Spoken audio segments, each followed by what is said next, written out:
My daughter's future mother-in-law looked across the white tablecloth, smiled like she was correcting the seating at a church luncheon, and said, "Linda, this is a family signing, not a repair call. Your fusebox man can wait in the hallway." Every person in that private dining room heard her. My daughter Brooke heard it. Her fiancé Evan heard it. Evan's father heard it and kept cutting his steak as if a woman being humiliated beside a stack of legal folders was just another part of the evening. The bank officer heard it. The title company woman heard it. The two investors Evan had invited because apparently my daughter's engagement dinner now needed financing witnesses heard it. Even the young server pouring iced tea paused long enough for her eyes to drop to the worn canvas folder under Roy Bennett's chair, the same folder everyone in that room had decided must contain receipts for outlet repairs and maybe a screwdriver wrapped in a shop rag. Roy did not move. He sat beside me in his old brown jacket, gray beard trimmed badly at the edges, work boots polished only because I had asked him that morning, one broad hand resting near the folder they were all too proud to fear. Evan gave a small laugh, the kind men use when they want cruelty to pass as charm, and said, "Mom, be nice. Roy's probably here in case the chandeliers trip a breaker." A few people laughed because rich people can make a room laugh by deciding where the permission is. Brooke did not laugh, but she did not defend him either. She looked at me with the same pleading expression she had worn since her father died, a look that said, "Please don't make this harder by acting like you still get to decide things." I was 56 years old, a school cafeteria supervisor with a bad knee, flour under my fingernails half the week, and a closet full of practical shoes. To them, I was a lonely widow with a sentimental attachment to an old lake property. To them, Roy was a handyman who had wandered too close to my grief. To them, the documents stacked beside the dessert plates were just paperwork they could soften with family language. They did not know that the old folder under Roy's chair contained the county permit hold, the wetland boundary map, the utility easement record, Martin's recorded no-sale affidavit, the bridge loan condition sheet, a title exception draft, a printed fake owner consent email, and the first IP trace proving that someone inside Whitmore Development had tried to manufacture my approval before I ever touched a pen. Evan slid a silver pen toward me like he was offering a candle to blow out. "Just a preliminary acknowledgement, Linda," he said. "Then Brooke can stop worrying, the wedding can move forward, and the lake place can finally become something useful." He did not know what useful meant to a woman who had scrubbed fish scales off that bait shop counter at midnight, filed tax receipts while her husband slept through chemo nausea, and kept 2 leaking cabins rented during a winter when the medical bills came faster than snow. He did not know that Roy had flagged Whitmore's access problem 3 years before Evan ever tried to fold my land into his financing. He did not know that I had spent the last 11 nights reading every document they hoped I would call confusing. Roy leaned slightly toward me and whispered, "Let them finish." That was Roy's way. He never rushed liars. He believed people told the truth about themselves if you let them talk long enough. So I folded my hands in my lap, looked at my daughter, and stayed quiet while Evan reached for the version of me he thought grief had created. They wanted my road, my signature, and my silence. They only got one of those for a little while. To understand why I did not throw that pen back across the table, you need to know what Carver Landing was before it became a highlighted strip on Evan Whitmore's development map. My husband Martin and I bought it in 1998, back when the road to Merrow Lake was still gravel and everyone said no one with sense would vacation near water that smelled like mud in August. It was never the kind of property that made people whisper about wealth. It was a bait shop with a crooked porch, 2 little rental cabins that leaned slightly toward the wind, a storage shed full of dented minnow buckets, a dock Martin rebuilt twice because he refused to admit the lake was stronger than treated lumber, and a narrow access road running between the state highway and the north bend of the water. That road was the part developers always pretended not to notice first. Men in fleece vests and shiny shoes would buy coffee from the bait shop, glance toward the gravel lane, and ask casual questions about whether we had ever considered leasing access to the back parcels. Martin always smiled and said, "My wife likes her lake quiet." They usually left thinking he was the stubborn one.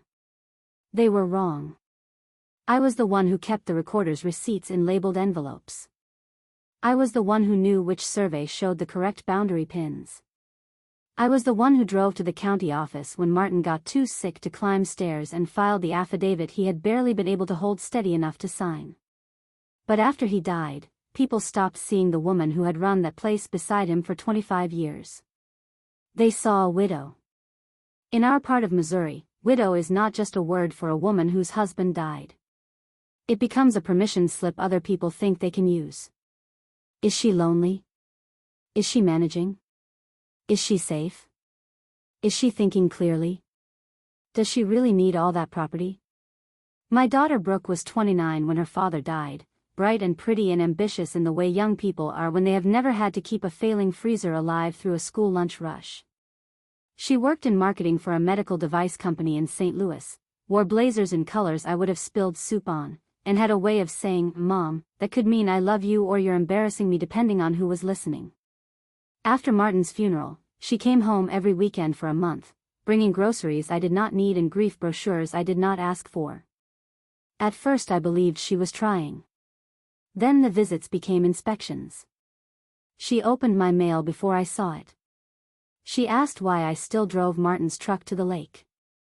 She told me the bait shop was emotionally unhealthy, as if the place that had fed us, housed us, and held her father's best mornings had suddenly become a symptom. "Dad wouldn't want you chained to that place," she told me one Saturday while standing in my kitchen, sunglasses perched on her head like she had somewhere cleaner to be. I said, "Your father built that place with me." She sighed. "Mom, that's exactly what I mean.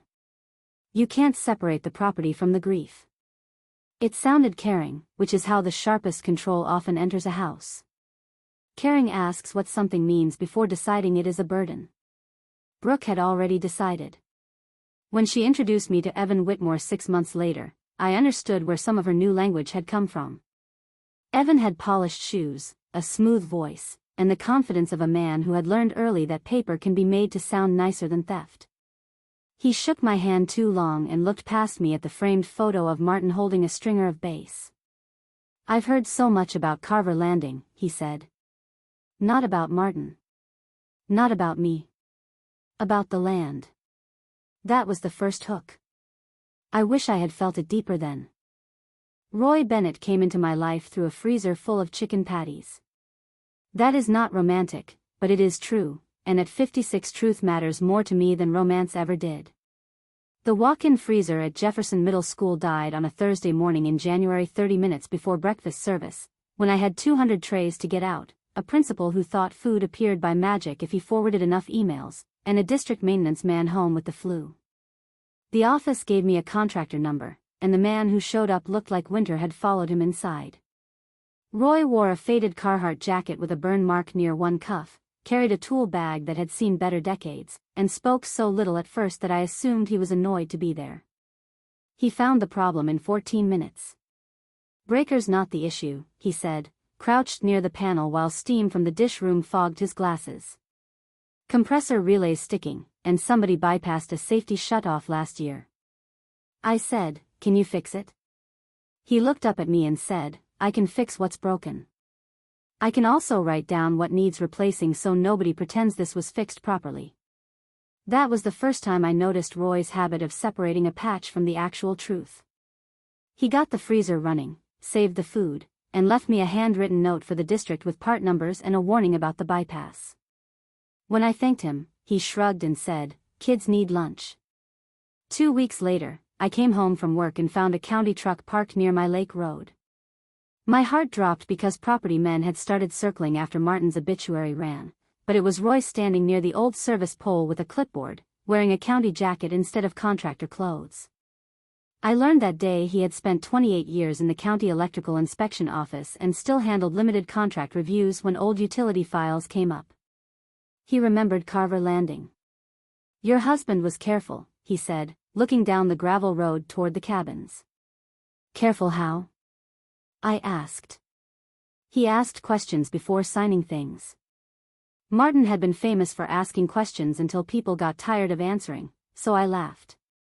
Roy did not. He pointed toward the tree line. "That access road gets important if anyone tries to develop the Whitmore parcels. Don't sign access without counsel." I told him nobody had asked me to sign anything. Roy looked at me for a second longer than politeness required. They will. That was his second gift to me. The first was saving my freezer. The second was reminding me that a warning can be a kindness. Over the next few months, he fixed a bad outlet at the bait shop, replaced a rotted porch step on cabin 1, and refused dinner 3 times before finally accepting chili at my kitchen table. He never acted like he was rescuing me. He asked where I kept spare fuses, listened when I talked about Martin without trying to change the subject, and once drove 40 miles to find the exact hinge Martin had used on the bait shop cooler because, as Roy said, some repairs should match what was already loved. I did not fall in love with him all at once. I simply noticed that when he left, the house felt less steady. One evening after he replaced a broken dock light and we sat on the porch watching mayflies flicker over the water, he said, "Linda, I like being here. I don't want that to become a complication for you." I said, "Roy, at my age, anything good is a complication." He smiled then, not big, but enough.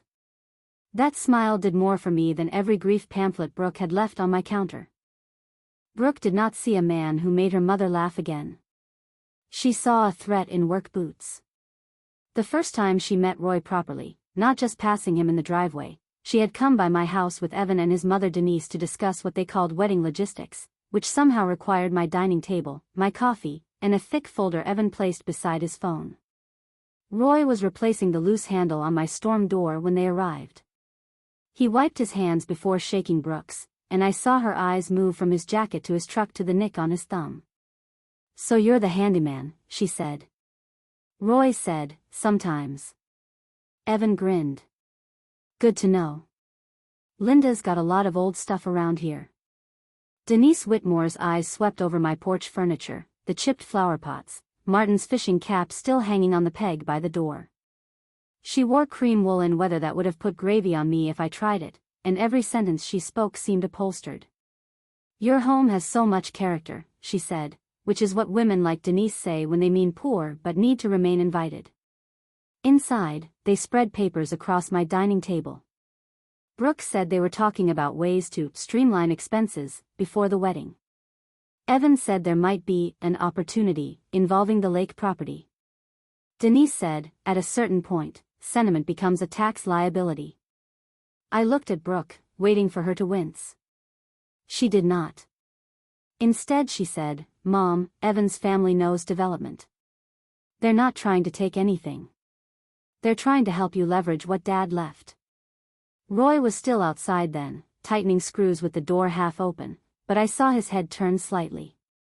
Evan pulled out a glossy concept rendering of lake cottages, walking trails, a small marina, and a coffee shop where my bait shop should have been, except in his picture it had Edison bulbs and reclaimed wood and no smell of worms, coffee, or lake mud. People like Evan never preserve what ordinary people build. They replace it and call that honoring history. The highlighted section on his rendering was not my entire property, just the gravel access and lake road frontage. "You wouldn't have to sell," Evan said smoothly. "Just grant temporary access and allow the property to support the bridge period. Once Phase 1 closes, the collateral releases." He said it like a recipe. Flour, sugar, eggs, collateral. I asked what collateral meant in that sentence. Denise smiled before Evan could answer. "It means your land helps your daughter's future. That's all." Roy came inside then, storm door handle fixed, and said, "That's never all." The room changed temperature. Brooke's face tightened. Evan looked amused. Denise looked offended that furniture had spoken. "I'm sorry," she said. "Were we asking for repair advice?" Roy set his screwdriver back into his bag. "No, ma'am." "Then perhaps let the family discuss family matters." I should have said something sharp. I should have stood up right then and told them Roy had more sense than the 3 of them combined. But grief had made me slow in conflict, and motherhood had trained me to search for bridges even when my daughter was cutting the boards behind me. So I said, "Roy is a friend." Brooke's laugh was small and embarrassed. "Mom, nobody said he wasn't." Evan folded the rendering and tapped it against the table. "Linda, nobody's asking you to decide today. We just don't want outside voices making you afraid of opportunities. Outside voices. That was the first time Evan tried to place Roy outside my life. Not because Roy had done anything wrong, but because Roy had asked the one question Evan did not want answered. After that afternoon, everything became softer on the surface and harder underneath. Brooke started calling more often, but every call had an agenda folded inside the "How are you?" She asked whether Roy was there. She asked how much time he spent at the lake. She asked whether I had given him a key. I told her I was not a child. She said, "Nobody said you were, Mom." That sentence became the blanket they threw over every insult. Nobody said you were confused. Nobody said you were lonely. Nobody said he was using you. Nobody said you could not manage. They simply built every conversation around the assumption. Evan invited me to tour one of Whitmore Development's finished projects, a sterile row of lake condos with black railings and a fake rustic entrance sign. "Imagine Carver Landing finally cleaned up like this," he said. I imagined Martin hearing that and throwing the man off the dock. Denise invited me to lunch at the country club and spent 40 minutes telling me stories about widows who were taken advantage of by servicemen, making servicemen sound like a breed of raccoon. "I'm not saying Mr. Bennett is that sort," she said, buttering a roll as if slicing through my patience, "but a woman in grief can mistake attention for devotion." I said, "Roy knew my property before he knew me." She tilted her head. "Exactly. The worst part was not that Denise disliked him. The worst part was watching Brooke absorb Denise's language like a sponge left in dirty water. My daughter started saying boundaries when she meant obedience. She started saying protection when she meant control. She started saying Dad would want before sentences Martin would have hated.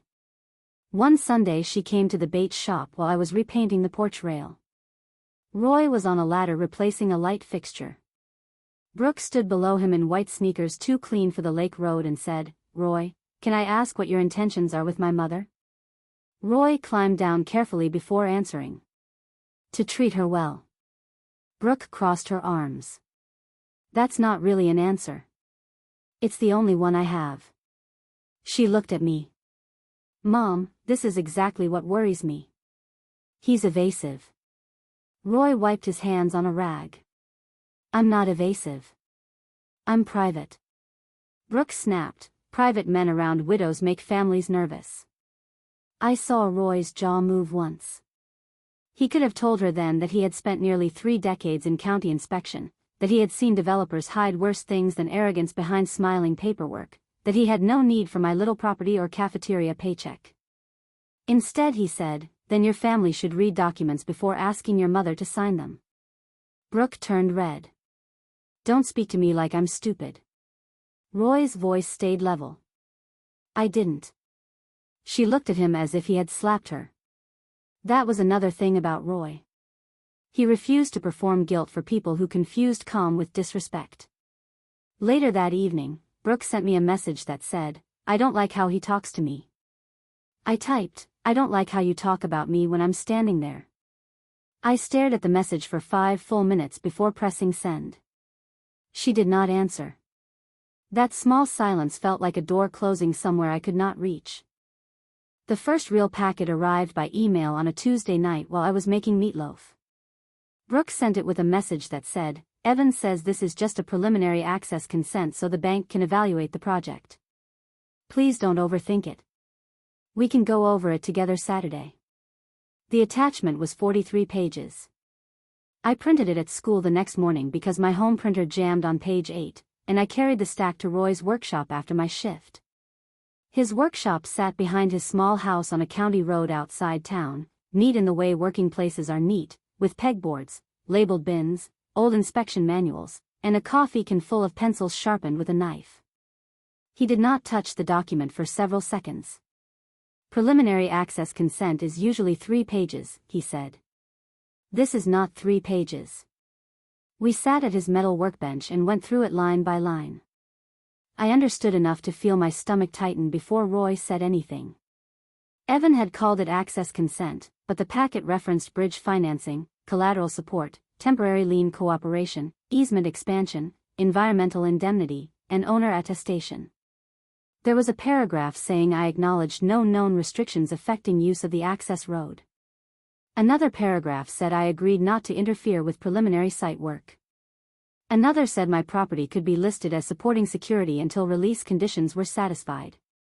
What does that mean in real English? I asked. Roy took off his glasses and rubbed the bridge of his nose. It means if their project stalls, your land is tied to their problem. I stared at the page until the words blurred. Brooke said this was to evaluate the project. Maybe that's what Evan told her, Roy said gently, which hurt more than suspicion would have. I wanted my daughter fooled. I did not want her complicit.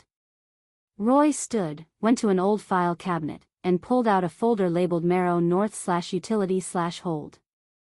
He set it beside Evan's packet. Inside were copies of county notices, inspection notes, maps, and a yellowed survey with Martin's handwriting in the margin. I recognized the sharp block letters he used for anything serious. Do not grant road access without wetland review. My throat closed. Roy said, your husband came to the county office when Whitmore first asked about that road. He wanted everything in writing. I touched Martin's note with 2 fingers. It felt like hearing his voice through a wall. Why didn't I know about this folder? Maybe he didn't want to worry you while he was sick. Martin worried me by breathing wrong. He should have told me. Roy nodded. He should have. That was another thing about him.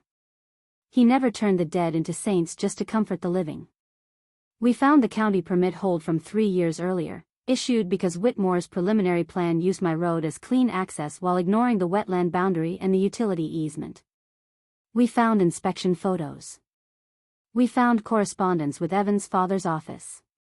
We found proof that Whitmore Development had known for years that Carver Landing was not a simple signature away from unlocking their project. Then Roy found the bank conditions sheet tucked near the back of Evan's packet. The bridge loan depended on verified owner consent, clean access, and no unresolved county holds. Roy tapped the page. This is why they need you to sign quickly. I said, what happens if I don't? Their financing gets complicated. What happens if I do? He looked at me, and I knew he was choosing not to soften it. Your life gets complicated. I took the packet home that night in a grocery bag, set it on my kitchen table, and stared at it while the meatloaf burned. Brooke called at 9. Did you look at it? I said, yes. She said, great. Evan can explain anything confusing Saturday. I looked at Martin's handwriting copied in front of me. I'm going to have an attorney review it. Silence. Then. Brooke laughed too quickly. Mom, why would you waste money on that? This is family. I said, family doesn't mind clarity. She hung up 3 minutes later, angry but still pretending not to be. I sat alone in my kitchen with the burnt smell in the air and understood something I had been trying not to understand. They were not asking me to join their future. They were asking me to disappear quietly enough that they could call it help. The first trap after that was not the engagement dinner. It was a family financial planning meeting Brooke arranged with Evan, Denise, and a man named Carl who introduced himself as a retirement transitions consultant, which sounded to me like a job invented to scare older women with binders. Brooke insisted it was not about the development project. It's about making sure you're protected, she said, using that word again like a velvet rope around my own choices. We met in a small office above a real estate brokerage downtown. I expected brochures. I did not expect a limited authorization form. Carl slid it across the table with a blue pen and explained that it would simply allow Brooke to assist with property-related communications, lender coordination, vendor discussions, and time-sensitive administrative tasks. It does not take away your rights, he said. It just prevents delays if you're unavailable or overwhelmed. There are words people use because they sound gentle enough to hide a blade. Assist. Coordinate. Prevent delays. Overwhelmed. I read the first page twice while Brooke watched me with a tight smile. Evan said, "This is common, Linda. My parents have similar authorizations for certain business matters. Denise added, widows need guidance, Linda. That is not an insult. That is reality. I looked at my daughter, waiting for her to reject that sentence. She looked at the table. The old me might have signed to end the discomfort. The old me might have told myself a limited authorization was harmless because surely Brooke would never use it against me. But Roy's voice had been in my head for days, read documents before signing things. I turned to page 3 and found the phrase that made my skin go cold: authority to receive, review, and respond to communications concerning Carver Landing, including but not limited to access, easement, lender, title, permitting, and development coordination. I placed my finger on the line. This is about the lake. Carl gave me a sympathetic smile. Only to the extent you want Brooke to help you manage complexity. I said, no. Brooke blinked. Mom, you didn't even ask questions. I read it. Evan leaned back, irritation slipping through. Linda, you are making every simple thing adversarial because Roy has you suspicious of everybody. I stood. No, Evan. You are bringing me documents and hoping I feel too rude to read them. Denise's mouth tightened. This is exactly what I mean by influence. 6 months ago you would never have spoken like this. I picked up my purse. 6 months ago nobody had put my property in a bridge loan packet. Brooke followed me into the hallway, crying, but quietly, the way adults cry when they are angry they did not win. Mom, I'm trying to protect you. I said, then stop bringing me papers that protect everyone but me. She whispered, Dad would have trusted me. That one landed. She knew it would. I turned back to her and said, your father trusted me enough to write it down. I left her standing in that hallway with Carl's blue pen still on the table behind her. That night, I wrote the meeting into my timeline, attempted limited authorization. Brooke present. Denise said widows need guidance. Evan blamed Roy. No signature. It looked almost sterile on paper. It had not felt sterile. It had felt like watching my daughter hold open a door while strangers measured my house. The engagement dinner was Denise's idea, which should have warned me. She said it would be intimate, just family and a few people connected to the project, because Evan hoped to announce something exciting before the wedding. I told Brooke I did not want my property discussed at her engagement dinner. She said, Mom, please don't make this weird. Evan is just excited, and Denise wants you to feel included. Included is a dangerous word when used by people deciding the seating chart. The dinner was held in the private room of the Wexford Club, a place with lake paintings on the wall and prices printed without dollar signs. I wore a navy dress Brooke had once said made me look less cafeteria, and Roy wore his brown jacket because he owned one suit and it still smelled faintly of mothballs from his nephew's funeral. When we walked in, Evan's friends were already at the bar, Denise was arranging place cards, and Brooke stood near the fireplace in a pale green dress, beautiful and tense. Her face changed when she saw Roy beside me. Mom, she said, kissing my cheek while looking over my shoulder. I didn't realize Roy was coming. I said, you said family dinner. She lowered her voice. That's exactly why I thought you'd come alone. Roy pretended not to hear. He was good at giving people the dignity of believing their rudeness had not landed. Denise approached with both arms open, hugged me lightly, then offered Roy 2 fingers. Mr. Bennett. How nice. Evan, perhaps we need another chair near the end. There was a place card for me at the main table beside Brooke, but none for Roy. A server eventually placed him near the kitchen door between a photographer's spare bag and an investor's assistant who kept checking her phone. I picked up my place card and moved it beside Roy's chair. Brooke whispered, Mom, don't. I said, don't what? She looked around, mortified. Don't make a statement. I almost laughed. Moving beside the man I had invited was now a statement. Dinner began with toasts. Evan thanked his parents, thanked Brooke, thanked future family, and made a joke about learning to love small-town traditions and old lake places. People chuckled. Denise spoke about joining families, building legacies, honoring the past by improving it. That phrase sat on my plate like spoiled food. Roy ate quietly, one hand near his canvas folder under the chair. Halfway through the salad course, Evan stood again and said he wanted to share something special. A projector screen lowered at the front of the room, and suddenly the private dinner became a sales presentation. Renderings appeared, luxury cottages, a marina walkway, a heritage bait shop cafe that had stolen the shape of my porch while removing its soul. Then a map appeared with my lake road highlighted in yellow. I felt Roy go still beside me. Brooke did not look at me. Evan said, with Linda's blessing, the Carver access corridor will allow Phase 1 to begin ahead of schedule. My fork slipped against my plate. With my what?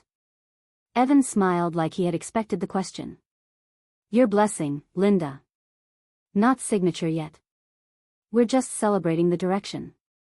Denise leaned toward the investor beside her and said, not quietly enough, she's had some emotional hesitation, understandably. Roy set his napkin down. Evan looked at him. Something wrong with the wiring, Roy? Laughter moved around the table. Roy said, no. Denise's smile sharpened. Then perhaps this part is above your pay grade. Brooke closed her eyes briefly, but still said nothing. That silence entered me deeper than Denise's insult. Evan clicked to the next slide, which showed a timeline with bank review, consent execution, and preliminary site work. We have a few documents tonight, he said. Nothing scary. Just enough to keep momentum. That was when he slid the pen toward me. That was when Denise called Roy the fusebox man. That was when I almost stood up and told them all what was in the folder. But Roy whispered, let them finish, and I trusted the man who had never once asked me to sign anything while telling me he cared about me.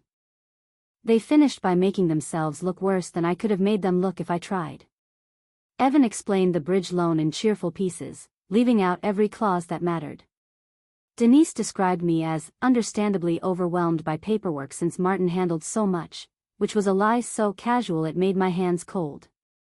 Brooke finally spoke, but only to say, Mom, nobody is forcing you.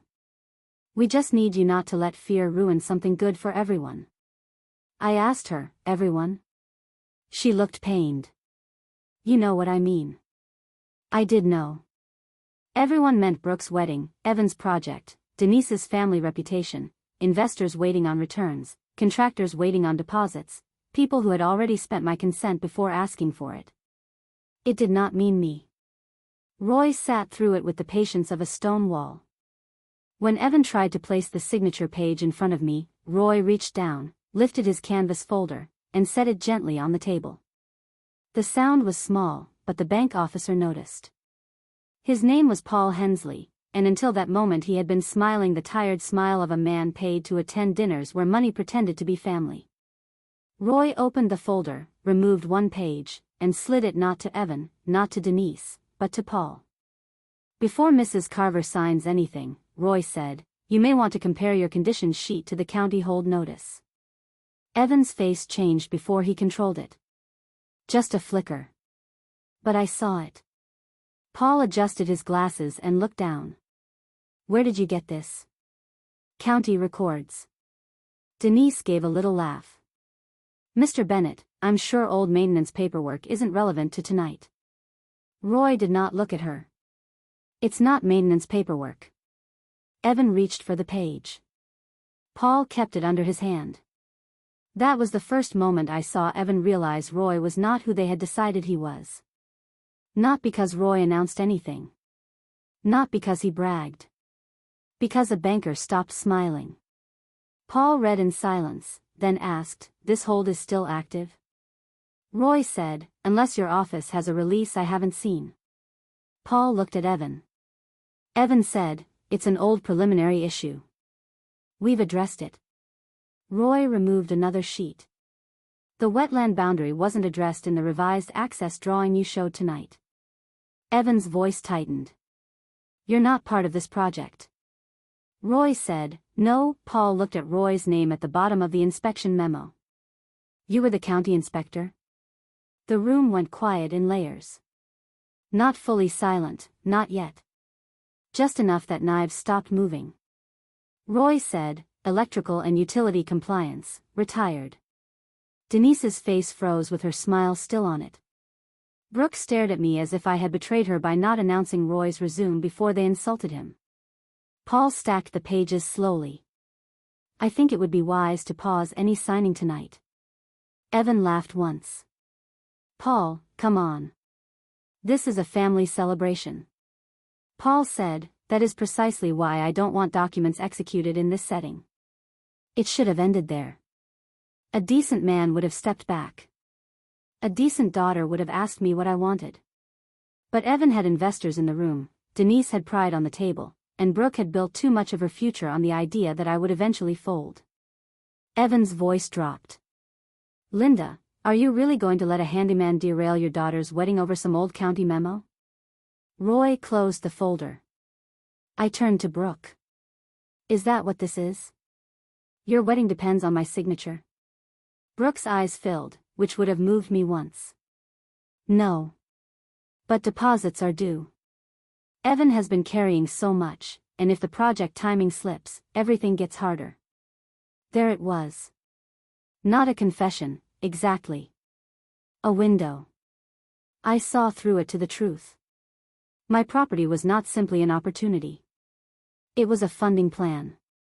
I stood up, my chair scraping the floor. I'm not signing tonight. Denise said, Linda, sit down. Don't be dramatic. Roy stood beside me, folder in hand. Evan said, this conversation isn't over.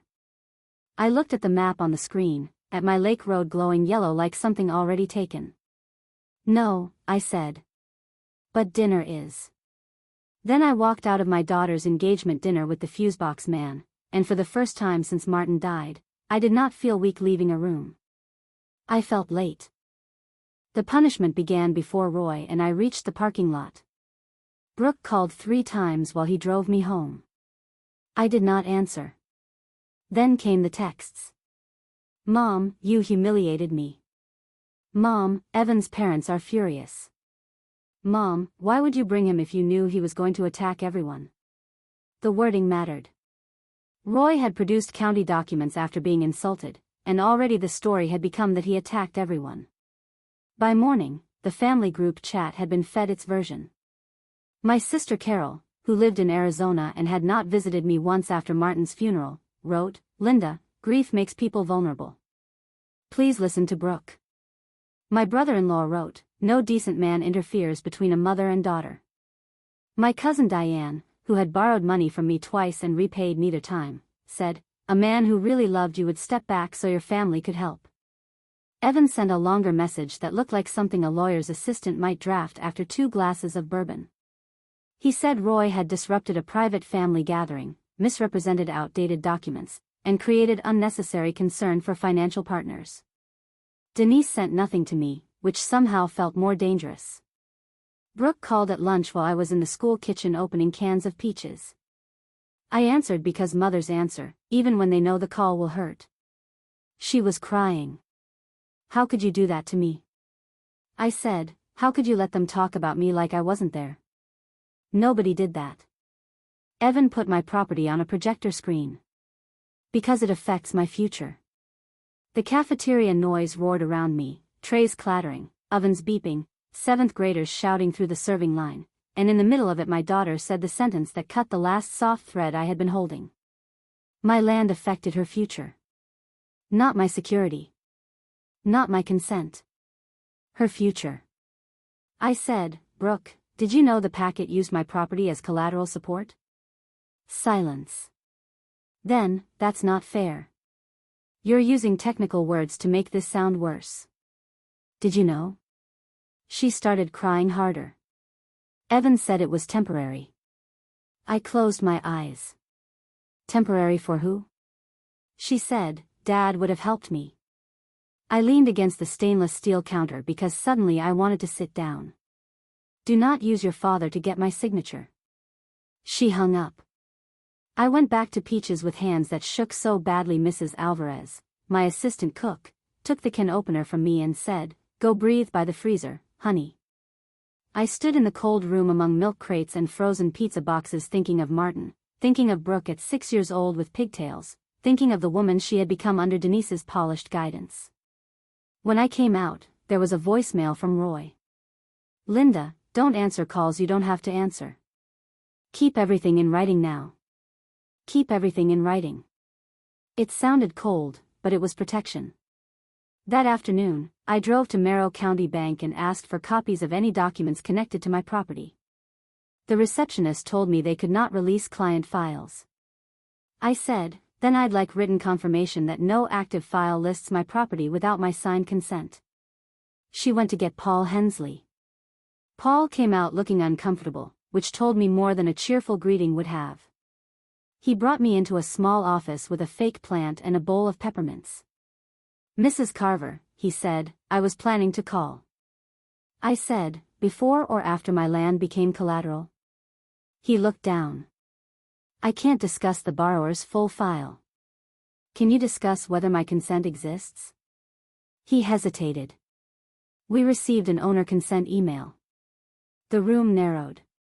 From me? Purporting to be from you. I didn't send one. Paul folded his hands. That is why I was planning to call. He would not show me the email then, but he told me enough. It had come from an address close to mine, but not mine. It used my full legal name. It referenced the Carver Landing Access Corridor. It stated I was prepared to execute supporting documents after final family review. I drove home with both hands locked on the steering wheel and the strange calm that comes when fear finally turns into a task list. Someone had practiced my consent before I gave it. That night, Roy came over with his old county folder, and we built the first timeline on my kitchen table. A timeline is not emotional when you first make it. That is why it helps. Dates do not cry. Documents do not apologize. Paper does not say, you're overreacting. We spread everything across my table: Martin's recorded affidavit, the county recorder's receipt, the wetland boundary map, the permit hold notice, the utility easement record, Evan's packet, Brooke's texts, Paul's business card with the words owner consent email written on the back because he had not been willing to print it yet, and every message where my daughter had called the document just access. Roy brought a small scanner from his workshop and scanned each page into folders named with dates. He showed me how to forward emails without breaking the original header. He wrote down who said what at dinner while my memory was fresh. I wanted to skip Denise's exact words because writing Fusebox Man made me feel dirty. Roy said, write it. I did. Then he said, now write who laughed. I looked at him. Does that matter? Maybe not legally. It matters for you. So I wrote it. Evan laughed. Investor at end of table laughed. Denise smiled. Brooke looked down. That last one hurt more than laughed. Roy did not touch my hand until I put the pen down. You're doing fine, he said. I said, I don't feel fine. That's not the same thing. We worked until nearly midnight. At one point I found an old folder Martin had kept in the hall closet, one I had avoided because it still smelled faintly like his pipe tobacco. Inside were tax records, insurance policies, cabin permits, and a copy of the affidavit he had signed 9 months before he died. The affidavit was simple compared to Evan's packet. Martin declared that Carver Landing was held for the support and residence security of his surviving spouse, Linda May Carver, and that no sale, lien, easement expansion, access license, or collateral use should be represented as authorized unless I executed a specific notarized consent after independent review. The lawyer had told us it was not magic, not a trust, not an iron wall against everything. But it was recorded. It was public. It was Martin's last formal act of protection, written not because he doubted me but because he knew people doubted widows. At the bottom, under his shaky signature, he had added one sentence in handwriting the recorder probably should not have accepted but did: Linda knows this land better than anyone. I had not remembered that. Maybe grief had buried it. Maybe I had been afraid to read it because it would make him dead again in a new way. I bent over the table and cried so suddenly that Roy stood, then stopped himself, unsure whether to come closer. I reached for him, and he came around the table without a word. He held me while I cried over a legal document, because love in your 50s is sometimes someone holding you while the dead defend you from the living.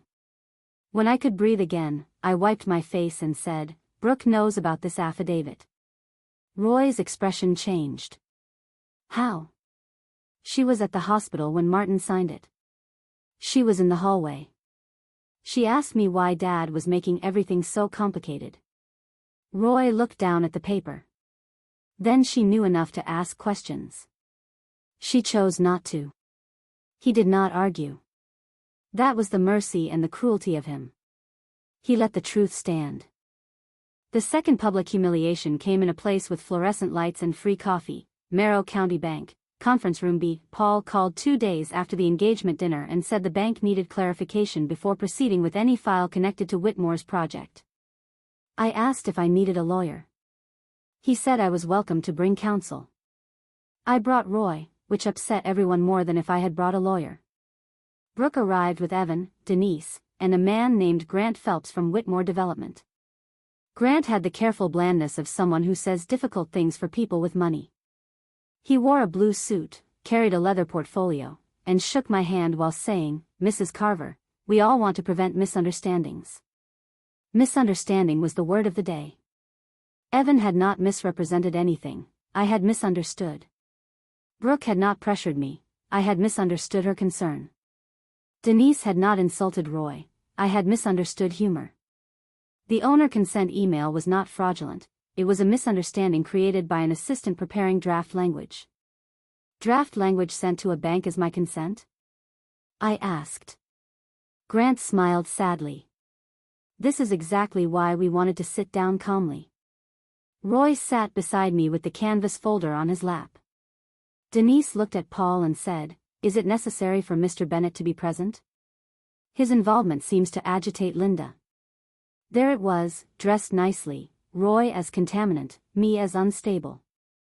Paul looked at me. I said, Roy stays. Brooke whispered, Mom, please. Not please protect yourself. Please stop resisting.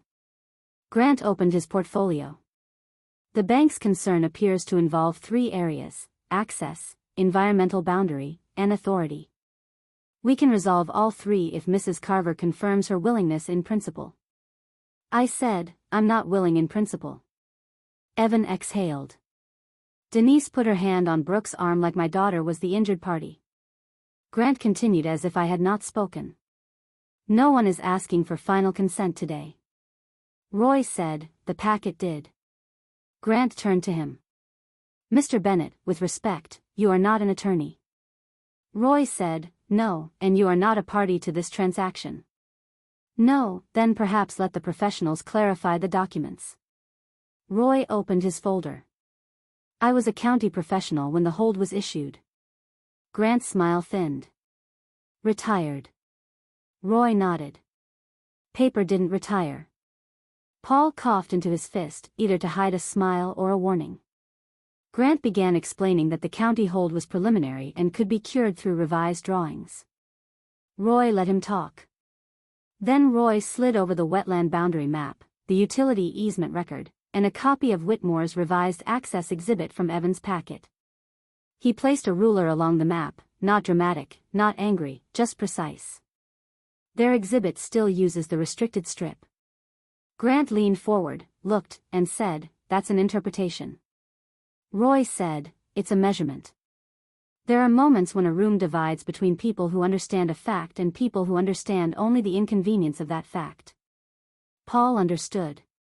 Grant understood but did not like it. Evan understood enough to get angry. Brooke did not understand the map, but she understood the men's faces. Denise understood status, and for the first time status was not helping her. Paul said, we cannot treat access as clean while this remains unresolved. Grant said, Paul, that is premature. Paul said, so was scheduling a signing dinner. Denise stiffened. Evan's face flushed. I looked at my daughter and waited for her to see what was happening. She saw it, but she did not come toward me. She turned on Roy. Are you happy now, she said. You're blowing up my wedding because you want my mother dependent on you. The words entered the room like a slap. Roy did not defend himself. He looked at me, not her. That made Brooke angrier. You think you know him, Mom? Men like that don't hang around widows for nothing. My daughter, my baby, said that in a bank conference room while sitting beside a man who had sent my fake consent to a lender. I felt something in me go very still. I said, Brooke, the only person in this room who has never asked me for my land is Roy. She opened her mouth, then closed it. Paul ended the meeting 5 minutes later. The bank would pause review pending independent verification of owner consent and county access status, but only pause, not deny. Unless a formal title objection or legal notice is received, he said carefully, the borrower may submit revised materials. That sentence became the next pressure point. Evan heard possibility. Denise heard time. Brooke heard one more chance to make me fold.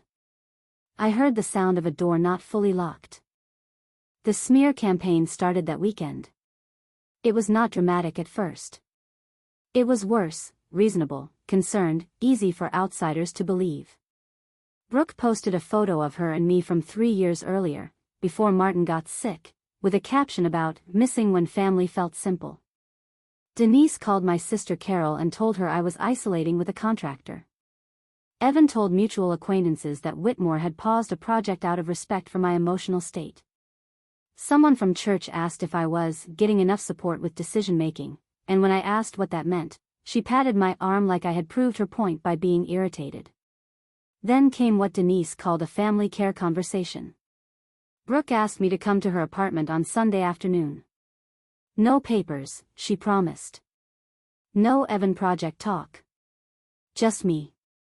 When I arrived, Evan's car was not outside, so I almost believed her. Inside, I found Brooke, Denise, my sister Carol on a video call, Pastor Willard from church, and a woman named Karen who introduced herself as a family counselor. They sat in a semicircle in Brooke's living room with coffee cups and soft faces, and I understood immediately that I had walked into an ambush wearing my good cardigan. Roy was not invited, of course. That was the point. Pastor Willard began by saying everyone loved me. Karen said grief can make independent people unusually defensive. Carol said from the laptop that nobody wanted my property. Denise said, Linda, we are not here to take anything from you. We are here because we are worried you are being isolated. Brooke sat on the edge of a chair, eyes red, twisting her engagement ring. I stood near the doorway because sitting would have made it feel like I had agreed to the terms of the room. Who organized this? I asked. No one answered quickly enough. Denise said, we all did. I looked at Brooke. Did you tell them Roy is exploiting me? She started crying. Karen leaned forward. Linda, sometimes when we use words like exploiting, people get defensive. Let's talk about influence. I said, let's talk about documents. Pastor Willard held up both hands. This is not a legal meeting. Then why is everyone discussing my legal judgment? Denise's voice tightened. Because your judgment changed after Roy came around. I looked at her and finally said what I should have said months earlier. No, Denise. My judgment changed after people started bringing me papers they hoped I wouldn't read. Brooke whispered, Mom, please don't do this. Do what? Turn every concern into an attack. I looked around the room at the carefully arranged concern, at the pastor who had not once asked to see the packet, at the counselor who had accepted a story before meeting the subject of it, at my sister whose only recent act of family had been joining a video call to doubt me, and I felt something settle. They were not trying to steal my land with a gun. They were trying to steal it with concern. I picked up my purse.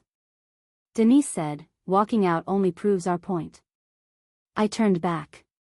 No. It proves I know where the door is.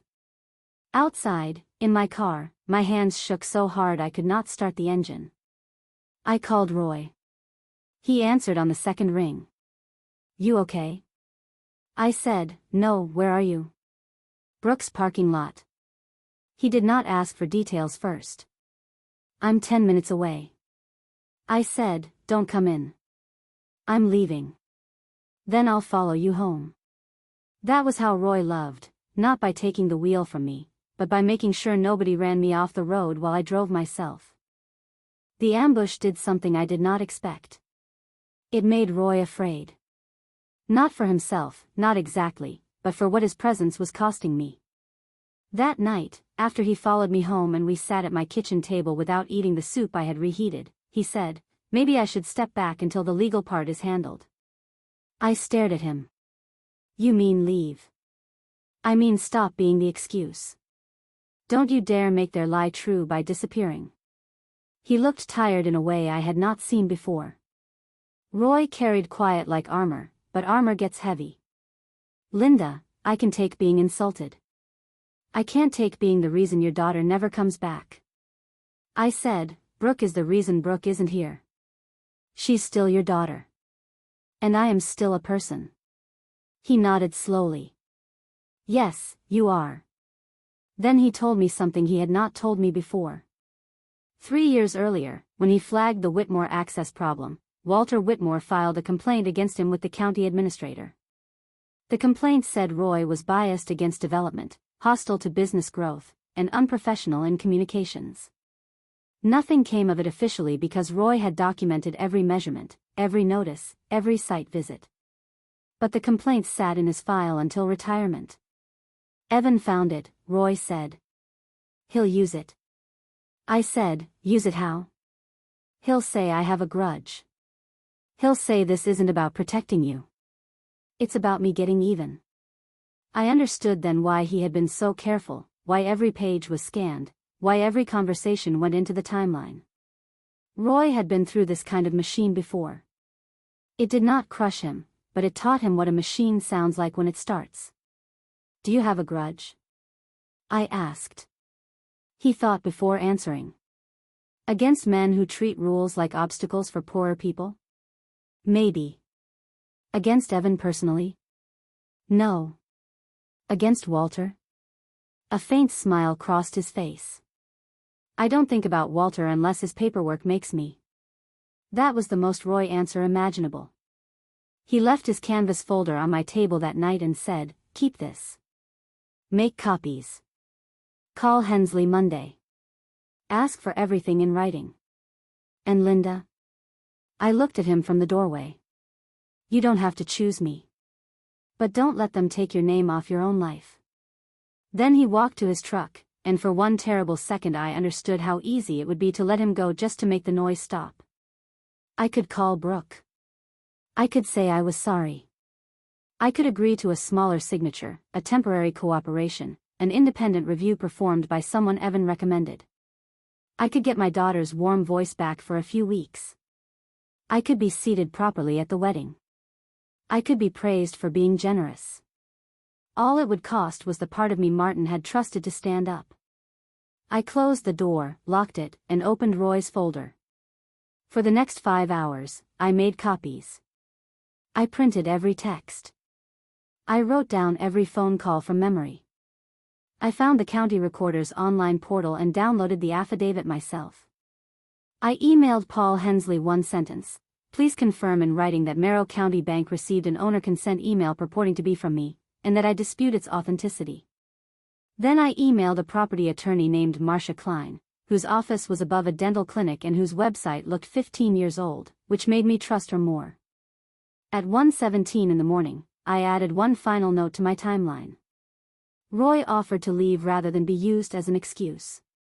Evan offered me a pen. That difference matters.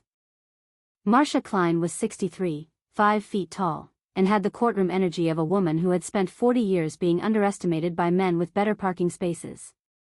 She read my packet in silence while I sat across from her desk staring at a framed cross-stitch that said, "Good fences make good neighbors, good surveys make better ones." After 20 minutes, she looked over her glasses and said, "Your daughter's fiancé is either sloppy, arrogant, or dishonest. The practical difference may not matter." I liked her immediately. She explained that Martin's affidavit would not prevent every possible legal maneuver, but it created a recorded warning that no lender or title company could comfortably ignore. The wetland issue and utility easement made the access claim weaker. The fake consent email was potentially serious, especially if used to advance financing. Do not speak by phone unless Missouri law and your nerves both allow recording, she said. Even then, writing is better. Do not attend any meeting without representation. Do not sign anything that uses the words temporary, preliminary, or family understanding. Those are where people hide knives. I asked if my daughter could get in legal trouble. Marcia's face softened just slightly. Did she send the email? I don't know. Did she know it was false? I don't know. Then don't decide her guilt before the documents do. Mothers make poor prosecutors. That sentence stayed with me. I did not want to prosecute Brooke.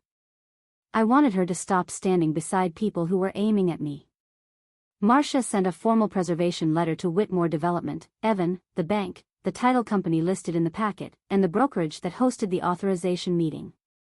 It stated that I disputed any owner consent, refused any collateral use of Carver Landing, demanded preservation of communications, and required all future contact to go through her office.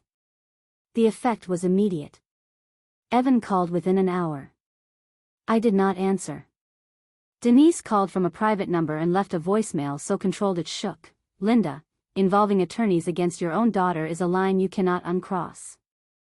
Brooke texted, how could you send legal letters to my future family? I typed 3 different responses and deleted them all before sending. I sent legal letters to people using my property without my consent. She wrote back, you're destroying everything. I responded, no. I'm documenting what was already happening. That afternoon, Paul Hensley emailed Marcia confirming that the bank had received an email from lindacarver.approval@gmail.com, meltolindacarver.approval@gmail.com, an address I had never created. It was sent from an IP address associated in the bank security log with a network block used by Whitmore Development's office building. He did not say fraud. Bankers are careful. He said authenticity concerns. Marcia printed it and placed it in the folder with a sticky note that said, knife. The next day, Grant Phelps sent a response claiming a junior staff member had prepared draft consent language for internal discussion and accidentally routed it with preliminary materials. Marcia laughed when she read that. Accidental routing is the perfume people spray on bad facts. But then she grew serious. They're going to try to cure this socially, not legally. What does that mean? I asked. They'll create a situation where refusing makes you look cruel. She was right. 2 days later, Brooke sent me a screenshot of wedding cancellation costs, venue deposit, catering minimum, florist penalty, dress balance, photographer retainer, band deposit. The total was $47,800. Under it she wrote, if you refuse to help, I lose everything. Dad would have helped me. I sat at my kitchen table looking at that number while my heart did what they wanted it to do. It ran toward my child. Then my eyes moved back to the words, if you refuse. They had turned my consent into the cause of damage. They had created before I ever said yes. I called Marcia and read the text aloud. She said, do not respond tonight. I said, she's my daughter. Marcia said, that is why you should not respond tonight. The week before the final dinner, Evan made his move against Roy. He sent Brooke a copy of Walter Whitmore's old complaint against Roy and let her forward it to me with the message, you need to see who you're trusting. The complaint was exactly what Roy had predicted, biased against development, hostile in field review, obstructionist, personal animus toward Whitmore Development. Evan added his own note below it, this is not about your mom. Roy has had a vendetta for years. Brooke called 10 minutes after sending it. I answered because I wanted to hear her voice when I asked the question. Did Evan also send you Roy's response with measurements and photographs? Silence. What? A complaint is not proof, Brooke. Did he send the inspection file? He sent what matters. No. He sent what helps him. She grew defensive. Mom, why do you always assume Evan is lying and Roy is telling the truth? I looked at the binder on my table, at the maps, the emails, the IP note, Martin's affidavit, the title exception draft Marcia had requested and received that morning. Because Roy's version keeps arriving with documents. Brooke went quiet. Then she said, smaller, Evan told me the project draw would help cover the wedding overages. There it was again, one layer deeper. When did he tell you that? After we booked the club. Before you asked me to sign? She did not answer. I closed my eyes. Brooke. Her voice broke. He said it wasn't using you. He said it was all temporary, that rich families do this kind of financing all the time, and I didn't want to be the stupid small-town girl who didn't understand how money works. My anger shifted shape. It did not disappear. It simply found a larger room. Evan had not only used my daughter against me. He had used her embarrassment about where she came from. Listen to me, I said. People who understand money do not need to shame you for asking questions. She cried then, but still not enough to leave him. Not yet. The next day, she attended a meeting with Evan, Denise, Grant, and Walter, and afterward she sent me a message that said, Evan says there's one last simplified document. No collateral. Just access review. If you sign, the wedding can still happen. I read it twice, then sent it to Marcia. Marcia called me within 3 minutes. They're desperate. What do I do? You attend nothing alone.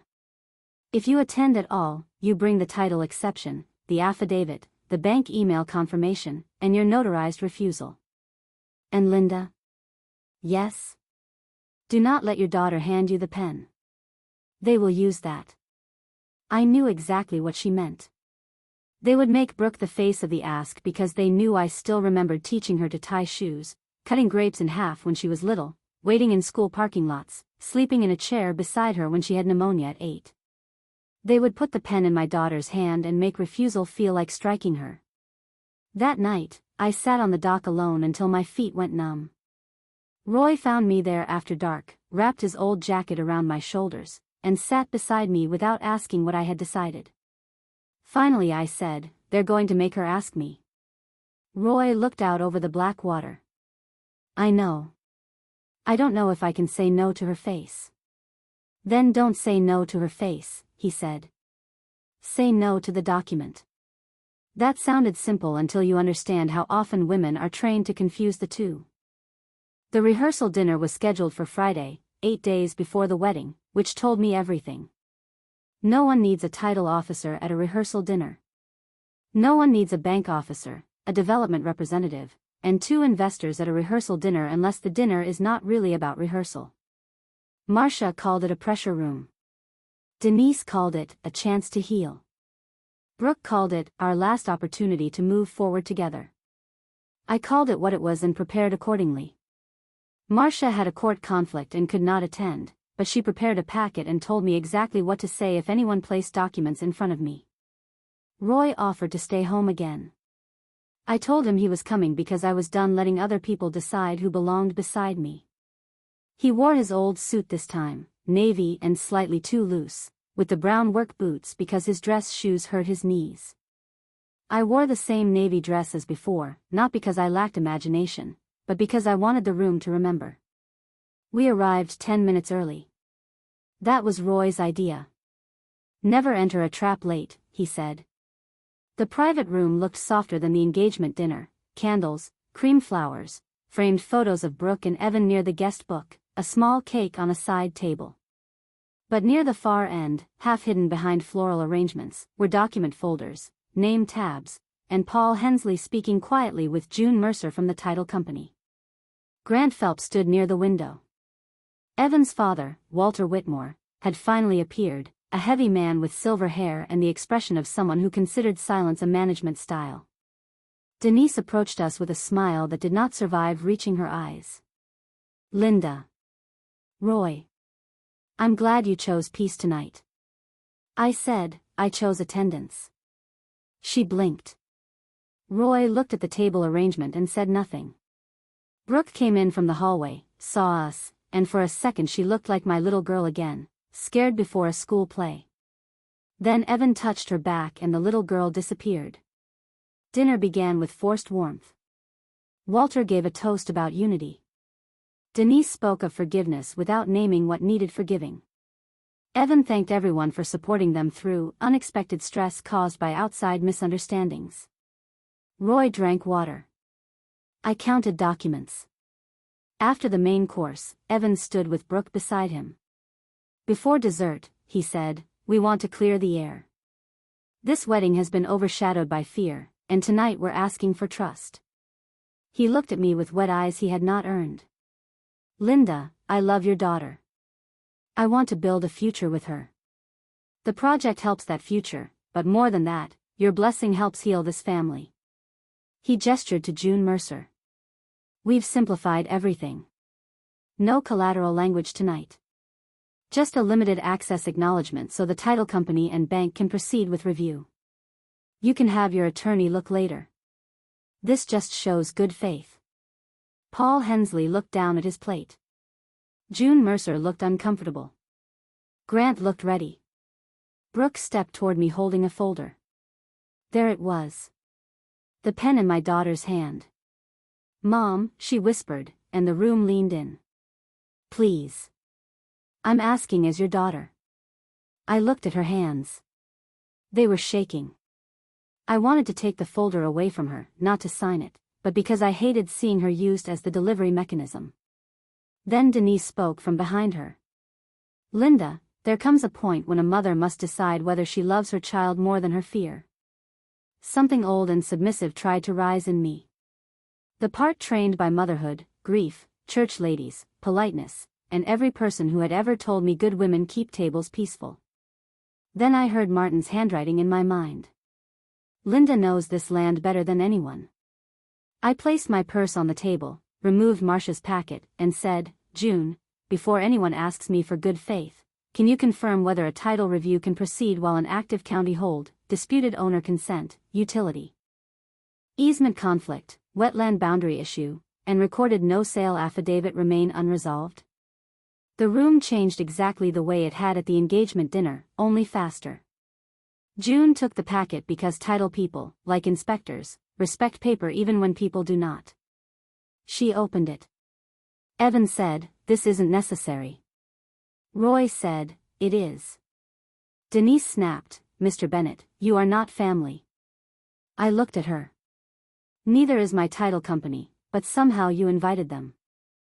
June read the first page, then the second. Paul stood and moved beside her. Grant whispered something to Walter. Evan put his hand on Brooke's shoulder, but Brooke was watching June now. For the first time, my daughter seemed less angry than afraid of what she did not know. June asked, "Mrs. Carver, this affidavit is recorded?" I said, "Book and page on the second sheet." "And you dispute the consent email?" "Yes." Paul cleared his throat. "The bank has already noted authenticity concerns." Denise said, "For heaven's sake, an assistant made an error. Are we going to destroy a wedding over clerical confusion?" Roy opened his canvas folder and removed the map he had measured in conference room B. He did not hand it to Denise. He handed it to June. The access exhibit attached to the revised acknowledgement still crosses the restricted utility strip and wetland buffer. Grant stepped forward. "That is not settled." Roy said, "It's surveyed." Grant said, "You're retired." Roy said, "The pins aren't." A sound came from Paul that might have been a cough. June laid the map on the table and compared it to the project exhibit. This took time. That was the beauty and cruelty of it. The room had to wait while measurement did what shouting could not. Evan tried to restart the emotional pressure. "Linda, look at Brooke." I did. My daughter's face was pale. He said, "Do you want to be the reason she loses deposits, vendors, everything we planned?" I said, "No. But I also don't want to be the collateral your project needed when you booked deposits you couldn't cover." Brooke flinched. "What does that mean?" I turned to her fully. "It means your wedding got tied to project timing. That should never have happened." Evan said, "That's not fair." Roy removed another page. Bank condition sheet. Bridge loan release requirements. Clean access. Verified consent. No unresolved county holds. He placed it in front of Brooke, not Evan. "Read the highlighted lines," he said. Evan reached for it. Brooke pulled it back.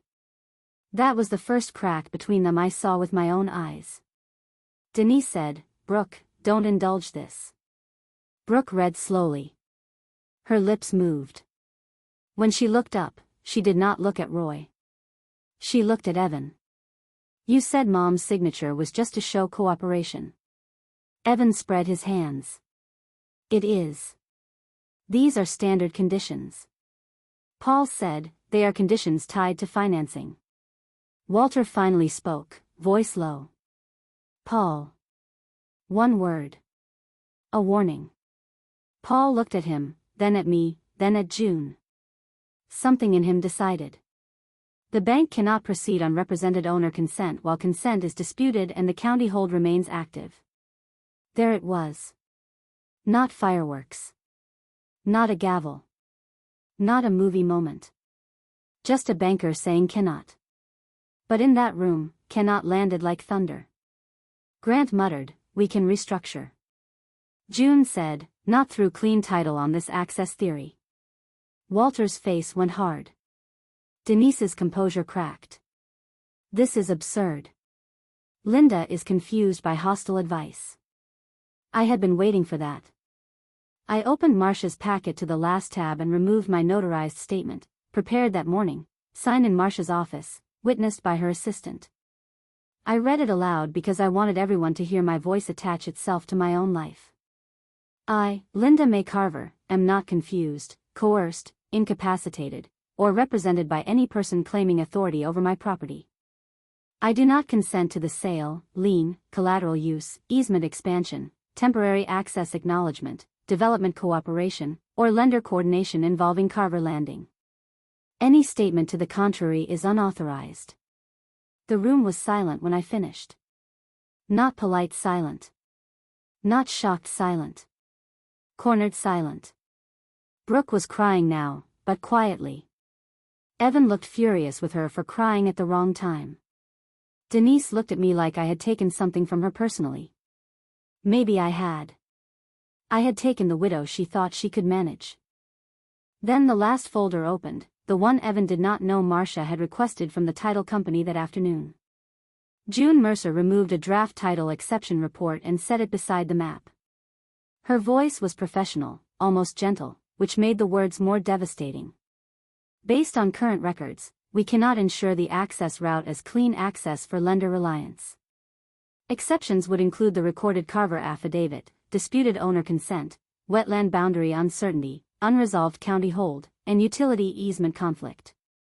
Grant said, "That report is premature." June looked at him. "It is a draft. The exceptions are not imaginary." Walter turned to Grant. "How exposed are we?" Grant did not answer fast enough.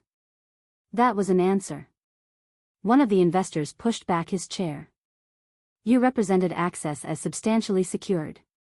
Evan said, "It is secured if Linda stops moving the goalposts." I laughed then, not loudly, but enough that everyone looked at me. "Evan, I am the goalpost." Brooke looked at me through tears, and something in her face changed. Not full understanding. Not yet. But the first recognition that the sentence was true. Denise pointed at Roy. "You did this. You came into this family and poisoned her." Roy looked at her for the first time that night with something like pity. "Ma'am, you called me the fusebox man. That's fine. I've fixed plenty of fuse boxes. But I was also the county inspector who flagged this access problem 3 years before your son tried to put her road into a loan file." Evan said, "You son of a," Walter cut him off. "Enough. That was not defense. That was containment." Roy removed one final page and placed it in front of Paul. It was the bank email log showing the fake consent email's address and the IP note. Paul's mouth tightened. June leaned closer. Brooke saw the address and whispered, "That's not Mom's email." Nobody answered her. She looked at Evan. "You told me she sent something informal." Evan said, "Brooke, not here." Brooke stood. "You told me she sent something informal." Denise grabbed her wrist. "Sit down." Brooke pulled away from her. That movement was small, but I saw the old chain snap. Paul gathered the email log into his folder. "The bank will suspend the bridge loan review pending internal risk evaluation and council review." One investor said, "Suspend or withdraw." Paul said, "That will be determined by the bank." The investor looked at Walter. "Then we're out until it is." The second investor stood with him. Grant followed them toward the hallway, already speaking in damage control phrases. June told me Marcia would receive a written title status update Monday. Paul said the bank file would remain paused and that no consent would be attributed to me without direct verified notarized instruction. Evan stood behind his chair, face red, all charm gone. Denise kept staring at me, not with embarrassment, but with hatred sharpened by public failure. The cake remained untouched on the side table, white frosting roses under soft lights, ridiculous and sad. I did not feel victorious. I felt awake. When Roy and I walked out, Brooke did not follow. That hurt. But for the first time, I did not turn around to rescue her from a room she had helped build. The aftermath did not arrive as one clean consequence. Real life rarely gives you a single satisfying door slam. It gives you emails, voicemails, amended statements, people pretending they never said what they said, and one daughter who texts at 2:08 in the morning, "Did you know before tonight?" I sat on the edge of my bed reading that message, Roy asleep in the guest room because neither of us had energy for the town's opinions if his truck stayed past midnight for the wrong reason. I typed, "I knew enough to protect myself." Brooke wrote, "Why didn't you tell me everything?" I almost threw the phone. Why didn't I tell her? I had told her to slow down. I had told her the packet was not simple. I had told her I wanted an attorney. I had told her Evan's project did not get to use my grief as a shortcut. What she meant was, why didn't I convince her before the truth embarrassed her? I wrote, "You weren't listening to me because you thought Roy was the problem." She did not answer until morning. Her next message said, "Evan says you made things look worse than they are." I replied, "Then ask him to show you the financing conditions without using my property." 3 dots appeared, disappeared, appeared again, then nothing. Over the next 2 weeks, the Whitmore project began to shed confidence. The first investor withdrew pending environmental review. The second demanded written disclosure of all access risks. The bank withdrew its bridge loan commitment rather than continue under disputed consent and title uncertainty. The title company issued a formal exception letter that made Carver Landing unusable as clean access without my direct notarized consent and resolution of the county hold. Marcia forwarded each letter to me with short notes. Keep. Keep. Very keep. Grant Phelps left Whitmore Development by the end of the month. The official story was transitioning to a regional opportunity, which in business language means somebody needed a clean hallway exit. Evan was removed from the Marrow North project and reassigned to what one local contractor called the basement of his father's patients. Denise did not apologize. People like Denise do not apologize when a statement of concern can do the same social work. She told Carol that I had chosen to damage Brooke's future rather than compromise. Carol called me and started with, "I'm not taking sides," which is what people say right before lying down on one. I said, "Then don't." She said, "You've become hard." I said, "No, I've become documented." That line made Roy laugh when I told him, really laugh, the kind that shook his shoulders. I had not realized how much I needed that sound. But even with the project stalled and the legal pressure shifting away from me, the wound with Brooke remained open. She came to my house 12 days after the rehearsal dinner, alone, without makeup, hair pulled into a messy bun, looking younger than she had in years and older than she should have. I opened the door but did not hug her right away. That hurt us both. She stood in my entryway staring at the hook where Martin's fishing cap still hung. The wedding's postponed, she said. Not cancelled. Postponed. A word that tried to soften humiliation into scheduling. I said, I'm sorry. She looked at me sharply. Are you?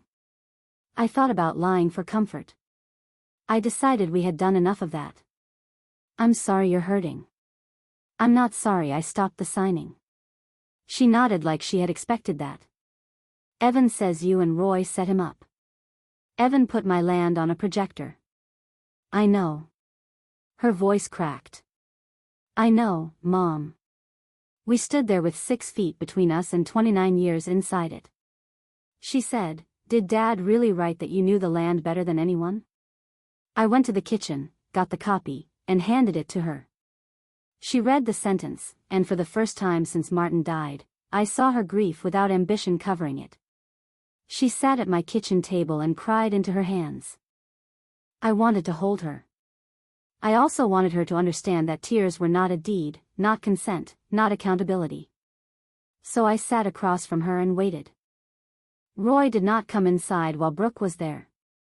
I saw his truck slow near the curb, saw him notice her car, then keep driving. Later he texted, call if you need anything.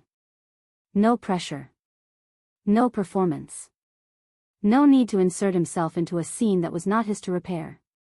Brooke stayed for 2 hours. We talked in pieces. She admitted Evan had told her the project timing could help pay back wedding deposits if certain draws came through. She admitted she had repeated Denise's concerns about Roy because they made her feel less guilty about pushing me. She admitted the limited authorization had been Evan's idea, not hers, although she had agreed to present it because she thought I would take it better from my daughter. She did not admit knowing the owner consent email was false. I believed her, mostly. Marcia had warned me not to decide guilt before the documents did, and motherhood warned me not to confuse relief with proof. Brooke said she had been scared after Martin died. Scared I would sink into the lake place and never come back. Scared I would need her more than she could give. Scared that Evan's family would see mine as small, messy, and poor. They made everything look organized, she said.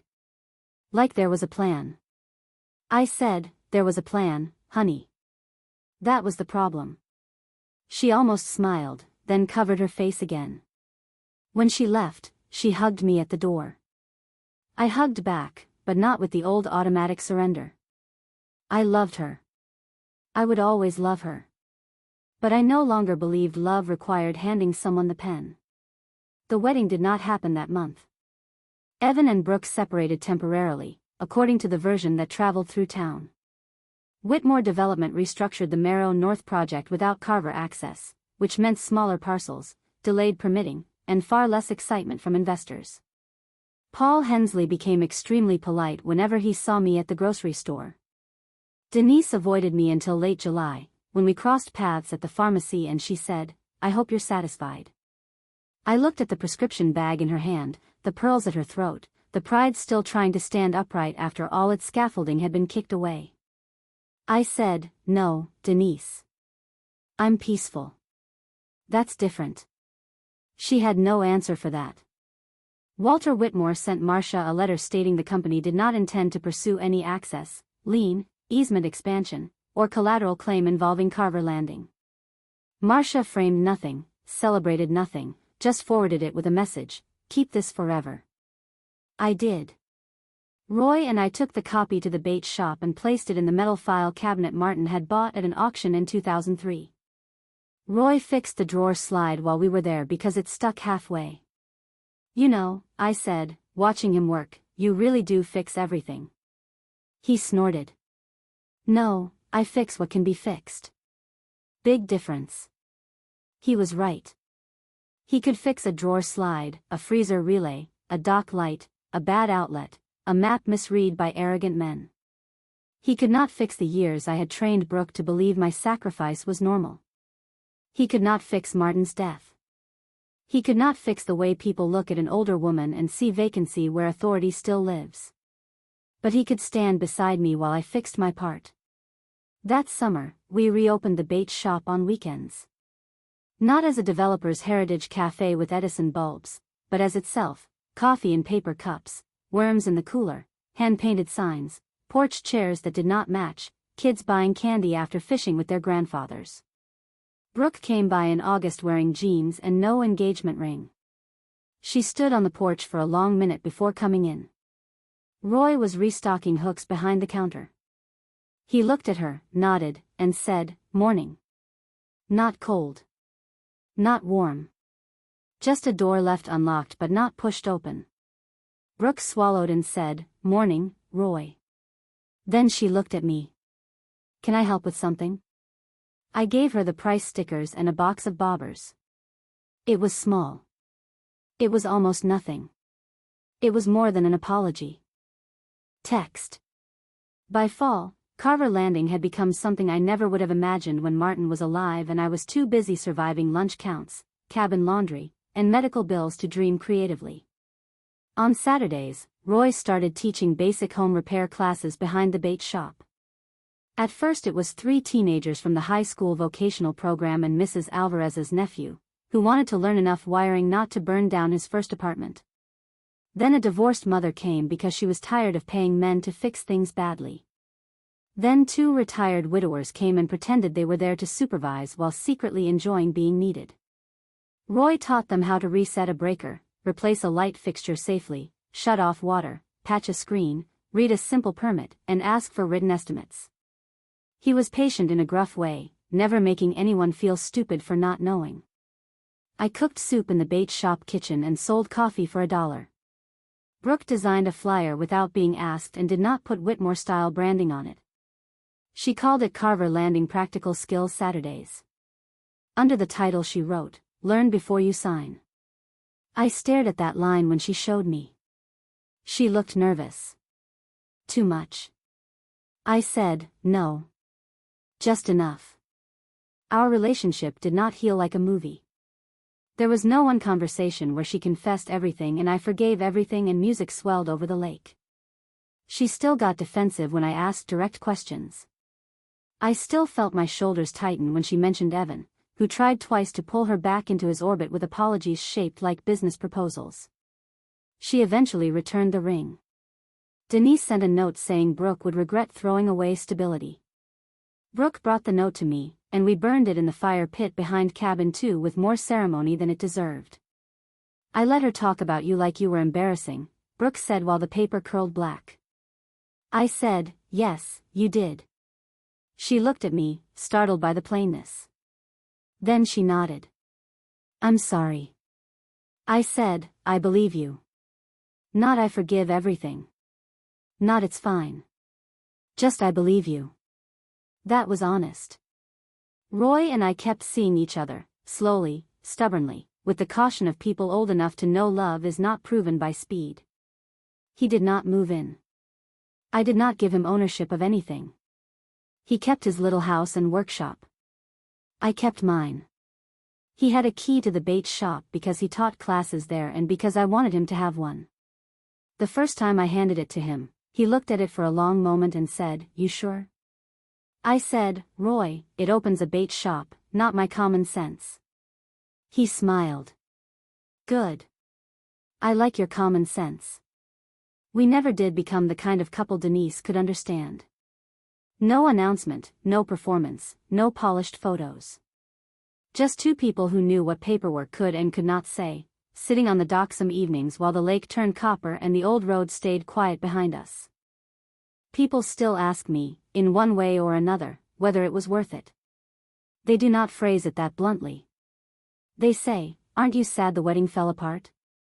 They say, "Do you ever wonder if there could have been a compromise?" They say, "Do you think Brooke would have come around eventually?" What they mean is, would peace have been cheaper if I had signed? Maybe, for a little while. There is always a discount version of peace available to women like me. It costs your name on a document you did not read. It costs your chair at a table where people discuss you kindly while taking you apart. It costs smiling when someone calls the man beside you hired help because correcting them would make dessert awkward. It costs letting your adult child confuse access with love because you are afraid boundaries will make her leave. I had paid that kind of peace before in smaller coins, saying yes when tired, staying quiet when patronized, letting Brooke believe my strength meant I needed less tenderness, letting Martin handle certain hard conversations because it was easier than being called difficult. After he died, the bill came due all at once. The strange thing is, I did not become fearless. I still feared losing Brooke. I still feared town gossip. I still feared making a legal mistake, trusting the wrong person, waking up one morning and discovering everyone was right that loneliness had made me foolish. But fear stopped being my decision-maker. Documentation did not make me cold. It gave my warm heart a locked door. Roy once told one of his repair students, a breaker trips to stop the house from burning down. Don't curse the breaker. Find out what overloaded the circuit. I think about that often. My life had been overloaded for years by grief, obligation, politeness, motherhood, and other people's plans. The night Denise called Roy my fusebox man, she meant it as an insult. I hear it differently now. A fuse box is where the current either moves safely or stops before damage spreads. Roy did not save me by being rich, powerful, or impressive. He saved me in the ordinary way good people save each other, by noticing danger, telling the truth, and refusing to let shame rush the work. But the final switch was mine. I was the one who did not sign. I was the one who read the statement aloud. I was the one who told my daughter I loved her without surrendering my land. Martin's affidavit helped. Marcia's letters helped. Roy's folder helped. Paul's pause helped. June's title exception helped. But the moment my life changed was not when a banker said cannot. It was when I understood that no one gets to call you confused just because your no is inconvenient. Last winter, almost a year after the rehearsal dinner that was not really a rehearsal dinner, Brooke and I closed the bait shop early because snow had started coming down hard over the lake road. Roy was in the back teaching two teenagers how to label a breaker panel, and I was wiping the counter when a woman from town came in to buy coffee before the road got slick. She looked at me longer than people usually do before asking, "Are you the lady who stopped Whitmore?" A year earlier, that question might have made me flinch. Now I set her coffee on the counter and said, "No. I'm the lady who read before signing." The woman laughed, but not unkindly. "Maybe you should teach that class, too." After she left, Brooke found the old engagement dinner place card tucked inside the metal file cabinet. I had kept it without knowing why. Linda Carver, printed in gold, meant to sit at the main table without the man they thought they could send to the hallway. Brooke held it between two fingers. "Why do you still have this?" she asked. I looked at it and felt no spike of pain, only recognition. "Evidence," I said. She nodded, then took a black marker from the drawer and wrote under my printed name, "Owner." She showed it to me with a small, uncertain smile. I laughed so hard Roy came from the back room to ask what happened. Brooke handed him the place card. He read it, looked at me, and said, "Accurate." We taped it inside the file cabinet door, above Martin's affidavit, the Whitmore release letter, the bank email confirmation, and the title exception report. Not because I need a reminder that I own Carver Landing. The county records say that. The tax bills say that. The deed says that. I keep it there because for a while, the people closest to me forgot that I owned my own judgment, too. Some families show love by showing up. Some show control and call it concern. Some people will say they want to protect you while reaching for the pen. Some will insult the quiet person beside you because they cannot imagine wisdom wearing old boots. Let them talk, if you can bear it. Let them reveal what they think you are. Then read the document. Check the map. Call the bank. Save the email. Make the timeline. Ask the question nobody wants answered. And when they slide the pen across the table, remember this: your silence does not mean you are empty, your grief does not mean you are available, and your love for your family does not require you to sign yourself out of your own life.